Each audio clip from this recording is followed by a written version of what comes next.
અને કેમ છો બધા, સ્વાગત છે તમારા બધા નવા વિડીયોમાં. આશા રાખું કે તમે બધા મજામાં આવીએ. આજે વાવેતર ફાઇનલી આપણે કરવાનું જ છે.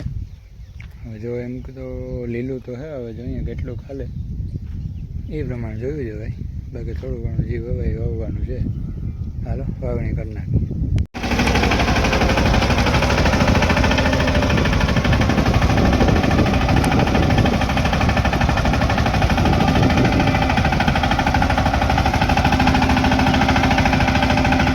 આપણું વાવનું બહુ વહેલું નહીં, કેમ કે આ ભાગ છે ને બહુ લીલો કેવડાવે. એટલો જ થાંભલો દેખાય ત્યાં સુધી લીલો કેવડાવે. કેમ કે આમથી પાણી આવે ને બધું અહીંથી જઈને આમ કાઢીઓ બતાવ્યો તો ત્યાં જાય એટલે એ બધું લીલું કેવડાવે છે. આમ તો વાંધો નથી, અમે તો ઘરે વયા ગયા તો તમને બતાવવામાં પાછા જાય.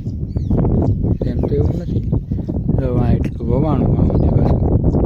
એટલે માનું કે 1.5 વીઘા જેવું, 1.5 વીઘા જેવું.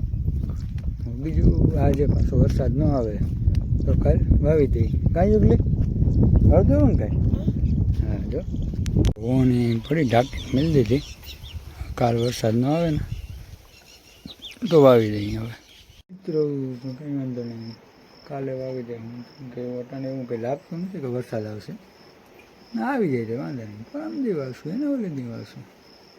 વરસાદ ક્યાંથી?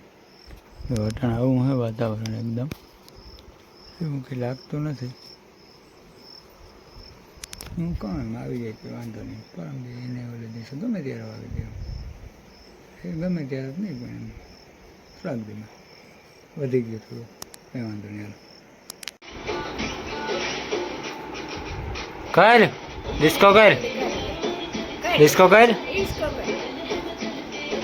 હા ડિસ્કો કરી લીધો છે.